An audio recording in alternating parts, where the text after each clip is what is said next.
He was a black gynecologist, a single father, and her next-door neighbor. One night he told her the real reason he chose his specialty, and she couldn't breathe.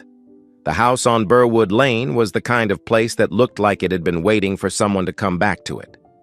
The front porch sagged slightly on the left side. The oak tree in the yard had grown too wide for its own shadow, and the kitchen window faced west, which meant whoever stood at the sink would catch the last of the evening light. Marcus Reed noticed all of this the morning he moved in.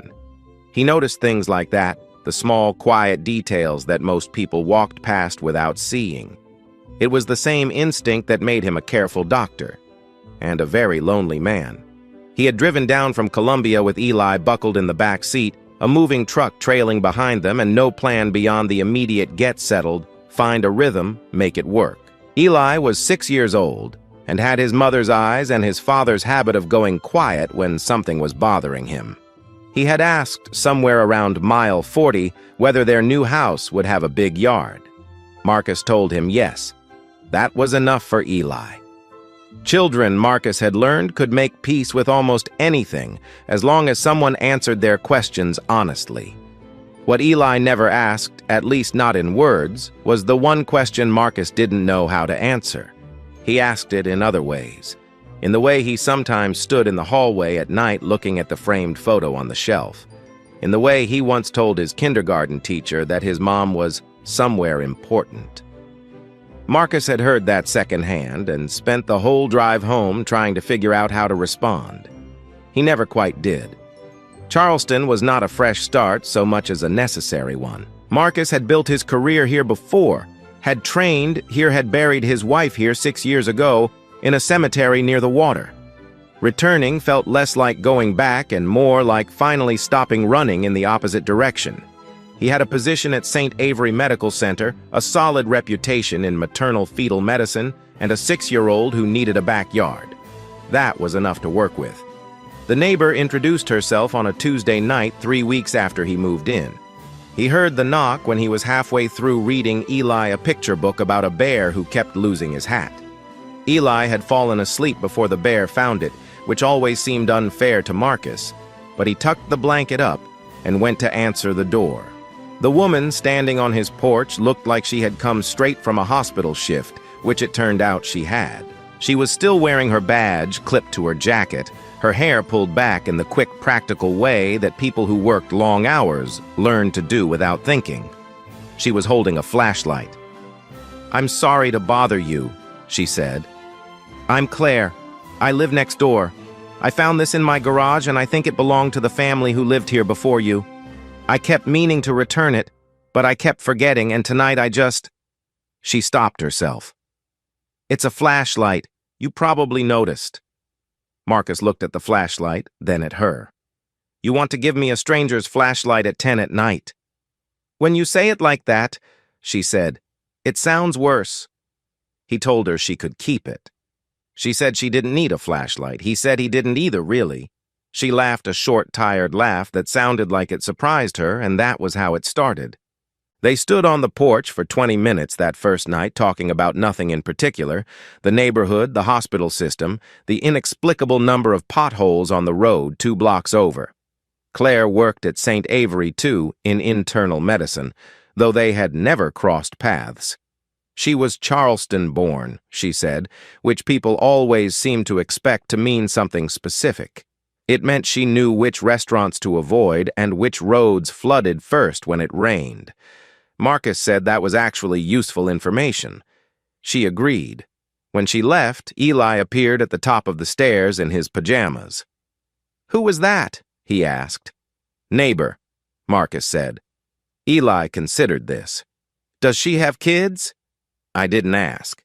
"You should ask," Eli said with the authority of someone who had very strong opinions about neighborhood child logistics, and went back to bed. She came back the next morning for reasons that were never entirely clear. She said she had been about to leave for work and thought she'd check if he needed anything, which Marcus understood to mean she had wanted an excuse to stop for a few minutes before the day started. He had coffee ready. She sat at the kitchen table while Eli ate cereal and interrogated her with the single-minded focus of a 6-year-old who found adults moderately interesting. "Do you know my mom?" Eli asked. Claire looked at Marcus. Marcus gave her nothing. "I don't think so," she said carefully. "What's her name?" "I don't know her name," Eli said. "She went away when I was a baby." Claire set her coffee mug down slowly. "I'm sorry, buddy." Eli shrugged with the particular ease of a child who had accepted something without fully understanding it yet. "It's okay. Dad says she was really good." Claire stayed for 20 minutes that morning. She came back the next week and the week after that. The pattern established itself without either of them deciding to establish it coffee. When the mornings allowed brief conversations on the porch, in the evenings, the occasional run to the same parking lot at the hospital, where they'd compare how bad the day had been on a scale of 1 to 10. Claire was usually a 7. Marcus was usually a 5, which she eventually told him seemed improbable for someone in his specialty. "You deliver babies all day," she said. "How is that a 5? "Because the ones that go very well," he said. "You have to count those." She thought about that on the drive home. She was still thinking about it when a colleague mentioned his name in the break room the next morning, not as her neighbor, not as the quiet man with the kid and the porch coffee, but as Dr. Marcus Reed, the attending who had managed to stabilize a ruptured uterine case 2 nights ago that no one else on call had known how to read fast enough. Claire stood in the break room doorway and listened to 2 residents talk about him the way young doctors talked about people they hoped to become. She had been sitting at his kitchen table 4 days ago. She had watched him cut Eli's toast into triangles because Eli didn't like the crust and wouldn't eat it in squares.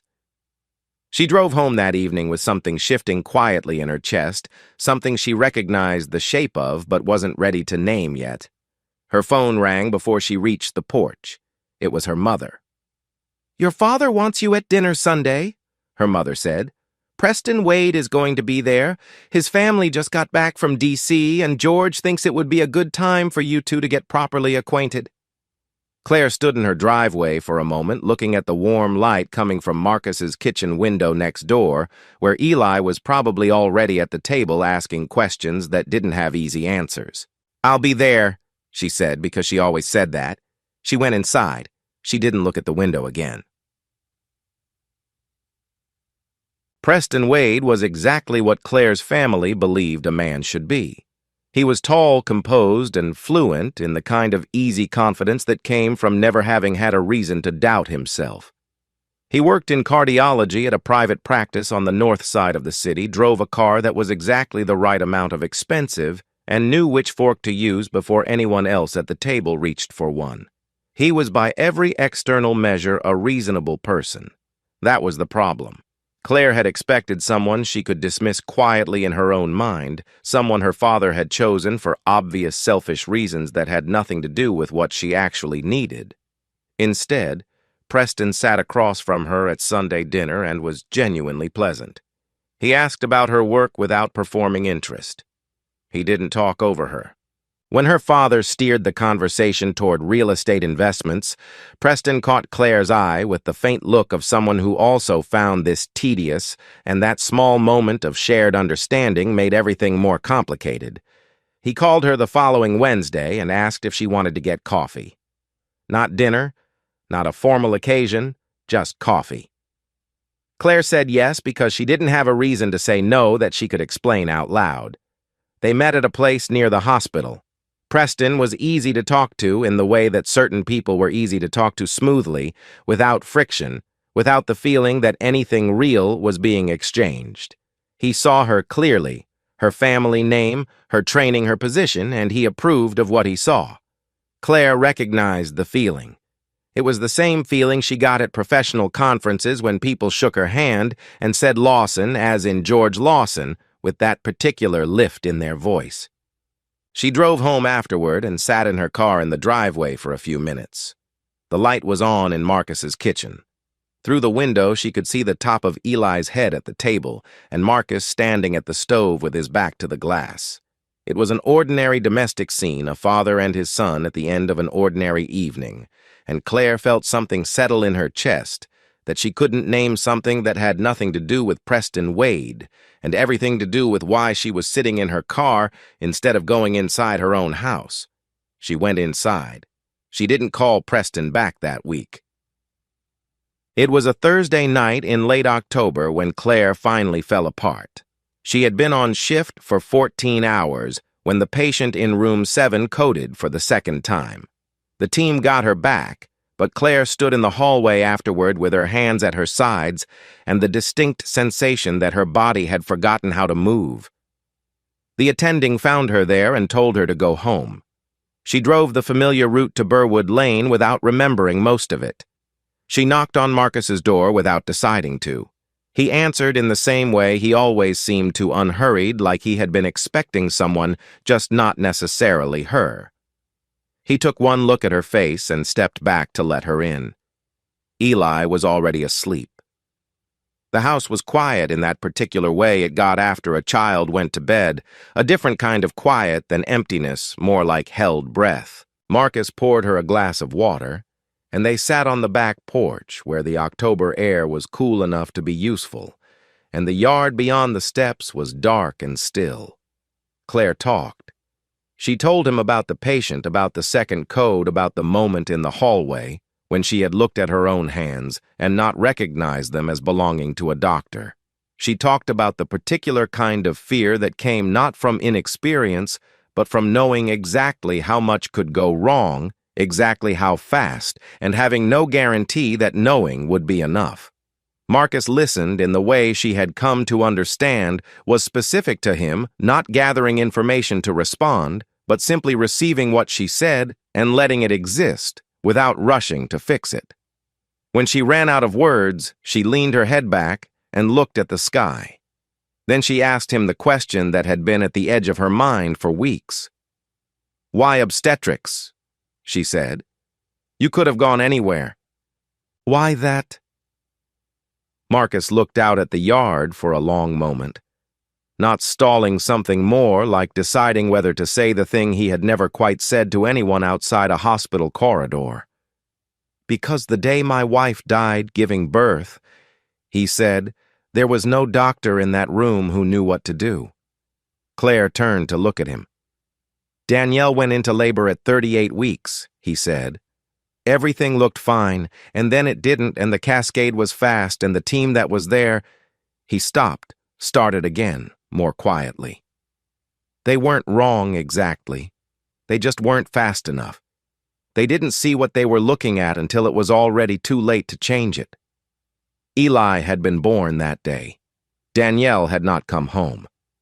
"I couldn't undo that," Marcus said. "So I spent the next decade learning to read every version of that moment before it became irreversible. It doesn't fix anything. But it means when I'm in that room, I know what I'm looking at." Claire didn't say she was sorry because he hadn't said it to receive condolences. He'd said it because she had asked an honest question and he had given her an honest answer, and she understood the difference. Instead, she said something she had not said out loud to anyone, not once, in the 3 years since she had made the decision.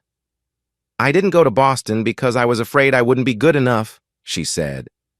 "I told everyone I stayed for family reasons. But the truth is I got the offer and I thought, what if I get there and they figure out I don't actually belong in a room like that?" Marcus looked at her steadily. "That's why I'm still here," she said. "Not because I chose Charleston, because I was scared to find out what would happen if I left." "You never told anyone that," Marcus said. "No." He nodded once, as if the weight of carrying a thing privately was something he understood without needing it explained. Claire felt something loosen in her chest that she hadn't known was tight. They sat on the porch until well past midnight. When she finally stood to leave, she said goodnight, and he said goodnight, and neither of them said anything about what had just happened. But walking back to her own front door, Claire was aware that something had shifted, not dramatically, not with any kind of announcement, just the quiet, irreversible way that certain things changed once they were said out loud. George Lawson was a man who had built his career on knowing things before other people knew he knew them. So when Claire began making excuses to skip Sunday dinners, when Preston Wade mentioned casually that she hadn't returned his last call, George started paying attention. It didn't take long. Charleston was not a large city in the ways that mattered.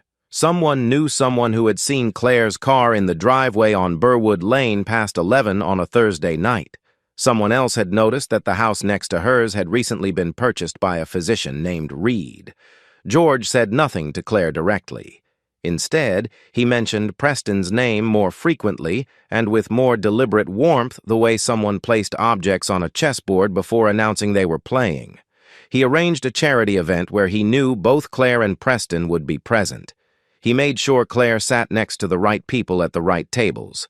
Claire went. She was polite. And afterward, she drove back to Burwood Lane and knocked on Marcus's door because Eli had apparently told her last week that he wanted to show her the drawing he'd made of the solar system, and she had promised to come see it. She stayed for an hour. Eli showed her all 8 planets with detailed annotations about which ones he considered most interesting.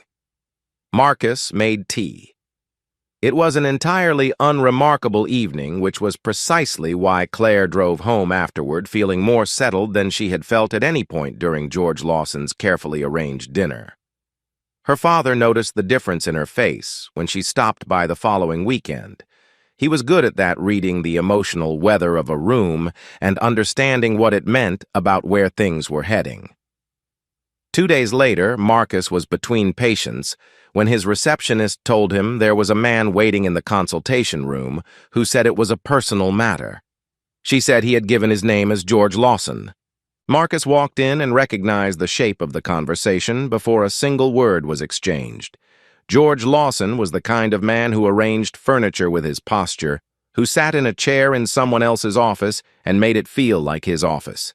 He was in his mid-60s, well-dressed without being loud about it, and he looked at Marcus with the focused attention of someone who had already decided what was true and was waiting to see how much the other person understood. "Dr. Reed," George said, "I'll be direct. I think you're a capable physician. Your record speaks for itself. This isn't about that." Marcus leaned against the doorframe and waited. "My daughter is at a particular moment in her life where the choices she makes have long consequences," George said. "She comes from a family with a specific standing in this city. What I want for her and what I believe she would want for herself if she weren't being distracted is a life that reflects that standing." "I hear you," Marcus said. "I'm not sure you do," George said, "because what I'm telling you is that I have sat on the board of St. Avery Medical Center for 11 years. I have relationships with people who determine which contracts get renewed and which get reviewed. I'm not making a threat. I'm giving you information." The room was very quiet. Marcus understood exactly what was being offered, a way out framed as courtesy. Walk away from Claire and this conversation would never have happened. Continue, and the professional life he had spent a decade building could become the subject of conversations he would never be invited to join. He thought about Eli asleep upstairs in the house on Burwood Lane. He thought about what it had taken to get here, the years of training, the certifications, the patients who came to him in the most frightened hours of their lives because someone had told them he could be trusted with those hours. He thought about Claire on the back porch telling him about Boston, her voice flat with the effort of saying the true thing. "Mr. Lawson," Marcus said, "I'm not going to argue with you about your daughter. That's not a conversation I'll win, and it's not one I want to have." George seemed satisfied. He began to rise from the chair. "But I want to say one thing," Marcus said. "I have never once asked Claire to choose. I've never put any pressure on her to be in my life or out of it. Whatever she's doing because she's decided to. And that is the difference between what you're trying to do and what I'm doing. I think you know that." George left. Marcus sat at his desk after his last patient of the day and opened his email. There was a message that had been sitting in a folder for 2 weeks, an inquiry from a hospital in Atlanta about a senior attending position. He had not responded because the timing had seemed wrong, or because he hadn't wanted to uproot Eli again, or because some part of him had been hoping for something without knowing exactly what he had been hoping for. He read the email again. Then he started typing a reply. He told himself it was the right thing, that leaving would remove the pressure on Claire, that it would give her family no further reason to interfere in her life or threaten what he had built. He told himself Claire would be fine, that she was strong enough to be fine. He did not tell her any of this. He thought he was protecting her. He was wrong, but he didn't know that yet. Claire found out on a Wednesday the way people usually found out things they weren't supposed to know yet, sideways from someone who didn't realize they were delivering news. She was at the nurse's station reviewing charts when Dr. Hartley from the 5th floor stopped to ask if she had heard about Marcus Reed taking the Atlanta position. Hartley said it like it was settled, like the paperwork had already moved through the right channels. He said it was a good opportunity, a senior attending role, and that St. Avery would have trouble replacing someone with that particular skill set. Claire set down the chart she was holding. "When did this happen?" she asked. Hartley shrugged. "Word got around last week. I assumed you knew you two are neighbors, right?" She drove home that evening in the particular silence of someone who was not yet ready to decide what she felt. Marcus's car was in the driveway. The kitchen light was on. She sat in her own car for a long time, and then she went inside her house instead of his, and she sat at her kitchen table and thought about the shape of what she now understood. He had not told her. He had been replying to emails and making plans and preparing to leave, and he had not said a single word to her about any of it, which meant he had a reason for the silence that had nothing to do with logistics. Marcus Reed was not a man who forgot to mention important things. He was a man who chose carefully what he said and what he didn't. She thought about George Lawson. She thought about her father's habit of solving problems before announcing that they had existed. She thought about the way Marcus had seemed slightly different the past 2 weeks, not cold, never cold, but contained in a way that felt like someone managing a decision rather than living inside an ordinary day. The next morning, she called her father. George picked up on the second ring, which meant he had been expecting her. "I need to know if you went to see Marcus," Claire said. She didn't say good morning. She didn't ask how he was. There was a brief silence on the other end, the kind that wasn't uncertainty, but calculation. "I had a conversation with him," George said. "A civil one." "At his workplace," Claire said. "Claire, did you threaten his position at the hospital?" Another silence, shorter this time. "I gave him information," George said, "about the way this city works, about the kinds of relationships that matter in a career like his. I didn't say anything that wasn't true." Claire stood at her kitchen window looking at the oak tree in Marcus's front yard. The leaves had mostly come down by now. The branches were bare and very clear against the November sky. "Do you understand what you did?" she said. Her voice was steady in the way that things were steady just before they stopped being steady. "You walked into a good man's place of work and told him that his career was in your hands. You made him feel like staying here, staying in the place he moved to so his son could have a yard and a normal life was conditional on what you decided to allow." "I was protecting you," George said. "From what?" Claire said. "From someone who has never once asked me for anything. From the one person I've talked to in years who didn't want something from the Lawson name." George started to answer. Claire didn't wait for it. "I'm not asking you to like him," she said. "I'm not even asking you to understand this. But I need you to hear me when I tell you that if you use your position to interfere in Marcus Reed's career, I will not forgive it. Not because I'm being dramatic, because it would mean you chose your need to control me over my right to live my own life. And I can't come back from knowing that about you." She ended the call before he could find the right thing to say, which she suspected was the only way the conversation could have ended honestly. She went to Marcus's house that afternoon. She knocked, and Eli answered the door, which he had apparently been given permission to do now that he was 6 3/4 and very serious about the additional responsibilities that came with that distinction. He looked up at Claire with his father's even assessing eyes. "Dad's in the back," Eli said. "He's packing some boxes. I don't want to move again." Claire crouched down to his level. Have you told him that? Yes, Eli said. He said sometimes we do things that are hard because they're right. Claire absorbed this. Do you believe him? Eli considered the question with genuine seriousness. I believe him, he said, but I still don't want to move.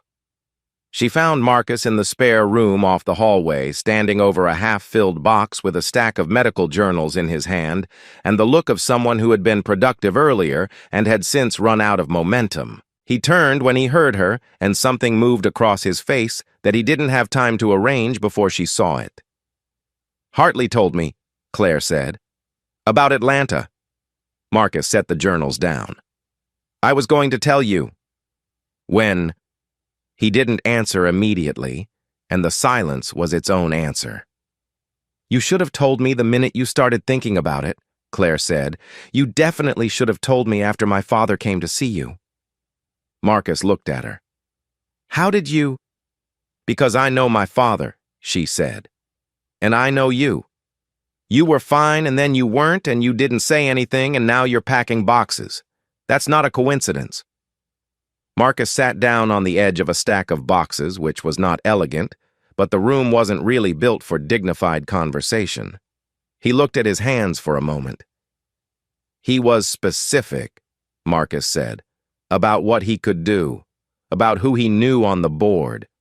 I know, Claire said. I have Eli to think about. This position, everything I've built here, I can't afford to have it picked apart because someone with enough leverage decided I was inconvenient. I know that too, Claire said. I'm not angry at you for being careful. I'm angry at you for deciding what was best for me without asking me. Marcus looked up. You were going to leave, Claire said, so that I wouldn't have to deal with the pressure, so that my father would have nothing left to push against. You thought you were protecting me. She said it without accusation, just the flat clarity of naming a thing accurately. But that's the same logic my family uses. They make decisions for me and call it love. I need you to understand why I can't accept that from you, too, even when it comes from a better place. The room was quiet. Somewhere in the house, Eli had put on a cartoon and turned the volume up slightly too loud in the way children did when they were pretending they weren't listening.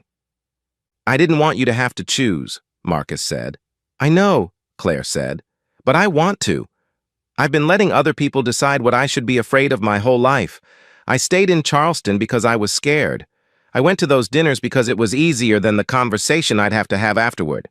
I have spent years doing what was less frightening instead of what was true. She looked at him steadily. I'm done with that, and I need you to let me be done with it. I need you to stop trying to make things easier for me and just let me choose. Marcus was quiet for a long moment, looking at her in the careful way he had not measuring, just fully present the way he was, with everything he took seriously. Are you sure? He said. I've been sure for longer than I admitted, she said. That's actually the thing I'm most sure about. A small voice came from the doorway. Eli was standing there holding a folded piece of paper, the cartoon apparently forgotten. He had the slightly guilty look of a child who had heard more than he intended, and was now uncertain about the social protocol. I made this for you, he said to Claire. He held out the paper. Before. Not because of the talking. I made it last week. Claire took it and unfolded it. It was a drawing in crayon, a house with a lopsided roof and a very large tree in the front yard. In front of the house stood 3 figures. The tallest one was labeled Dad, in careful block letters. The smallest was labeled Me. The third figure, the one in the middle, wore a white coat, Claire's hospital badge recreated in orange crayon with more accuracy than a 6-year-old should probably have managed. She looked at the drawing for a long time. You put me in the middle, she said. Eli nodded seriously. Because you're in between, he said. Like a bridge. Dad is on one side, and I'm on the other side, and you go back and forth. Marcus made a sound that was not quite a laugh. Claire folded the drawing very carefully and held it in both hands. Can I keep this? She asked. Yes, Eli said. I have more paper. Preston Wade called Claire that same week. She answered because she had decided that honesty was the only thing she owed him. He had already heard or sensed which amounted to the same thing for someone as perceptive as Preston. He was gracious about it in the way that she had suspected he would be, which was one of the genuinely good things about him. "I figured it out at the charity dinner," he said. "The way you drove home. People don't drive home like that when they're still deciding." "I'm sorry I wasn't more direct earlier," Claire said. "Don't be," Preston said. "It was a strange situation. I think we both knew it was arranged before either of us agreed to it." He was quiet for a moment. "For what it's worth, whoever he is, he's lucky. You're not someone who chooses carelessly." She thanked him. They said goodbye without awkwardness. It was in the end exactly the kind of parting that happens between two people who were never the right fit, but also never unkind to each other, clean, quiet, and final. George Lawson did not come around in the way that fathers came around in stories, with a dramatic acknowledgement of error and a warm handshake. He was not that kind of man, and Claire had stopped expecting him to be. What he did was call her on a Sunday evening about 3 weeks after their last conversation and ask if she wanted to come to dinner the following weekend. He said it would just be family, no guests, no arrangements, no agenda. He said he had made the pot roast she liked, which was as close as George Lawson had ever come to an apology. Claire said she would come. She said she might bring someone if that was all right. There was a silence on the line. "All right," George said, in a voice that was not warm, but was not unwilling. He was choosing her, not Marcus, not the situation, Claire, and she understood that for now, that was what it looked like when her father tried. Marcus told Claire himself about withdrawing the Atlanta application. He told her on a Friday morning, standing in the kitchen, while Eli was still asleep, coffee in hand, the same as any other morning on Burwood Lane. He said he had sent the reply 2 days after her visit to the spare room. He said Eli didn't want to move. He said he had realized he wasn't running toward Atlanta, he was running away from something, and he had spent enough years running in the wrong direction to know the difference. Claire looked at him over her coffee mug. "When did you figure that out?" she asked. "When someone told me she was done doing things out of fear," he said. "It seemed like the kind of example worth following." Behind him, from somewhere deeper in the house, Eli called out with the particular urgency of a 6-year-old who had just discovered something important. "Dad, the bear found the hat! He found it at the end!" Marcus glanced back over his shoulder. "He's been reading the same book for 3 nights because he keeps falling asleep before the ending." "Did the bear find the hat?" Claire asked. "He always finds the hat," Marcus said. "It's that kind of book." She stayed for dinner that evening. Eli showed her the ending, pointing at each page with the satisfaction of someone who had solved a long-standing mystery. The bear had left the hat on his own head the whole time, which Eli found hilarious, and Claire found more resonant than a children's picture book strictly required. Afterward, she and Marcus sat on the back porch the same way they had in October, the same chairs, the same dark yard, the same yellow light from the kitchen window. It was colder now, and they had brought out the old blanket that Marcus kept in the hall closet for exactly this kind of evening, the kind that started as something ordinary and became something else before either person decided to let it. The oak tree out front had lost all its leaves. The yard was quiet. Inside, Eli had fallen asleep in front of the television with the picture book open on his chest, the bear's hat visible on the final page. It had started with a flashlight and a Tuesday night and a knock on the door that neither of them had expected to lead anywhere. It had moved through coffee and morning conversations and a porch in October and a question asked honestly and answered the same way. It had survived a father's interference, a near departure, and a crayon drawing with 3 figures in front of a house with a lopsided roof. What it was now didn't need a name yet. It just needed to be allowed to exist, which was Claire was learning the most important thing she had stopped giving herself permission to do. She looked out at the dark yard. Marcus looked out at the dark yard.